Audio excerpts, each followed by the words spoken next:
My mom would be at all my sporting events. Let's say I was playing football, okay? My mother would be on the sidelines, and if the play on the field started going one way, my mother would run along like, Mark, get him, get him. I'd be like, oh my gosh. I'd get in the huddle with the other guys. They go, Mark, is that your mother? I go, no, I never saw her before in my life. See, the greatest gift my mother ever gave me, she believed in me. I have overdosed on drugs on 3 occasions where I should have been dead. But I believe I was kept here for a reason. You show me your friends, I will show you your future. How do I know this? I hung out with losers, and I became the biggest loser of them all because I gave up everything I dreamt about as a little boy because of who I chose to surround myself with. My friends would drive me home at 2, 3, 4 in the morning. We'd be drunk and high, laughing in the car.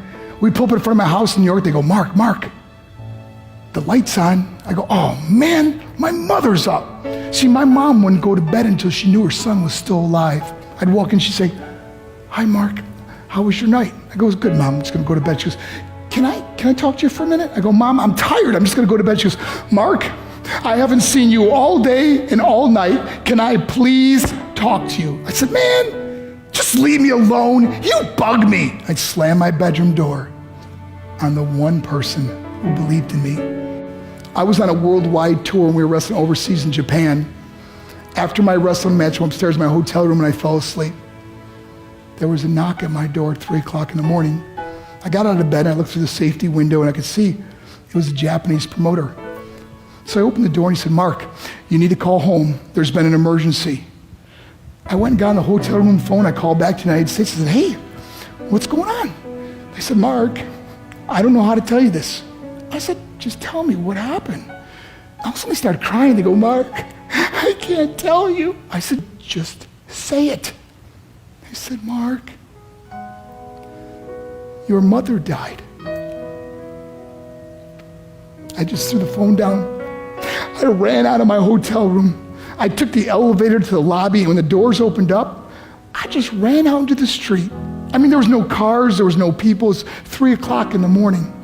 And I walked down the middle of a street in Hiroshima, Japan, and I remember looking up and just saying, Mom, I am so sorry. I flew home for her funeral, and I was so nervous to walk up to her casket, so I just stood way in the back.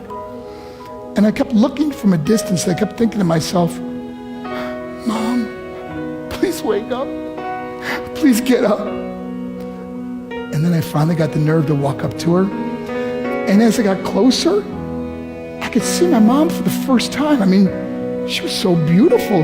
She was dressed in white. I mean, she looked like an angel. And I just stood over her and I said, Mom, you are my hero. Everything I am, everything I hope to be was because of you. You loved me so much. You gave me a life. You're the only one that ever believed in me. How did I repay her? By getting drunk, by getting high, by getting stupid, by hanging out with losers? For what? All she ever wanted to do was talk to me. I wish I could talk to you now, Mom. I wish you could see what I'm doing. Why couldn't I have been a better son? We are defined by our choices. But if you surround yourself with people involved in drugs and alcohol and pills, it's a dead end. I'm not here to preach to you. I'm here to tell you I lived that life.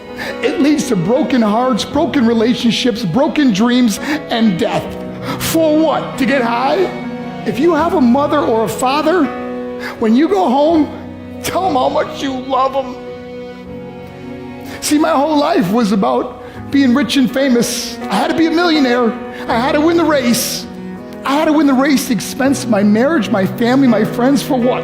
To be all alone in the world? I learned what is truly important, and that is how precious this gift of life is, and our families, and how quickly it can be taken away. See, I no longer live in time, I live in moments. See, it's not what's in your pocket that matters, it's what's in your heart that truly matters. Love Love is just a word until somebody comes along and gives it meaning. You're the meaning.